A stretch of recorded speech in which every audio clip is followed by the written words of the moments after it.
think that's a good question.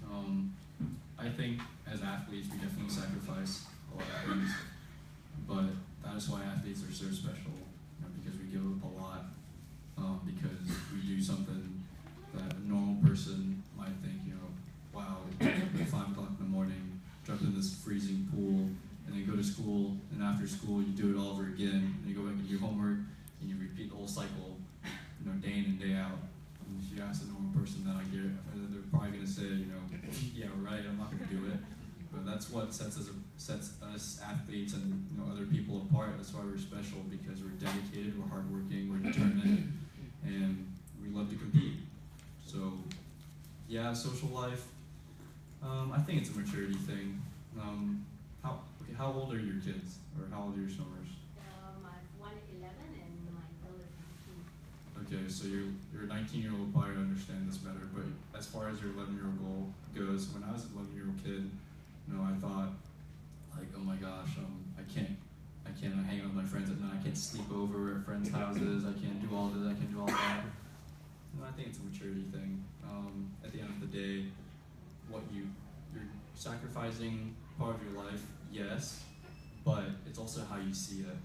The way I saw it was, I'm sacrificing this part of my life to, be as best of a swimmer as I can be.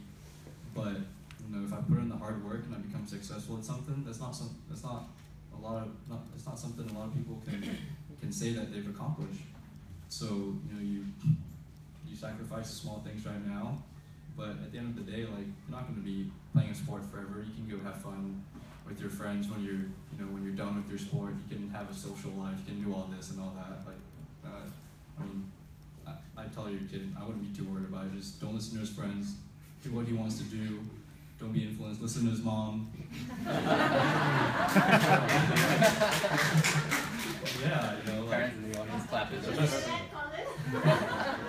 just look at it that way. Don't just basically look at it in a positive way. Don't make it sound like a burden that you're not hanging out with your friends now. I know it's hard. I know when I was 11-year-old, I fought my parents really hard because I wanted to do this. I wanted to be my friends. But when they're older, when they reach my age, super old, I guess. Well, I'm the same boat. Don't worry. They'll understand.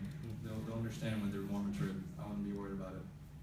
Yeah. I guess all swimmers face the same thing. So, like, even in secondary school, if my friends asked me to go, it would always be, oh, sorry, I'm training. And eventually, they didn't even bother to ask. I think one helpful thing is finding a community at the pool itself, so that going to training is also in itself fun, and it's also in itself social. Yeah, so that way you don't, it's still a lot of sacrifice, but you find joy in what you're doing more. That's great. Perhaps we just hear from all three, as in her best friend sitting next to her, Teresa.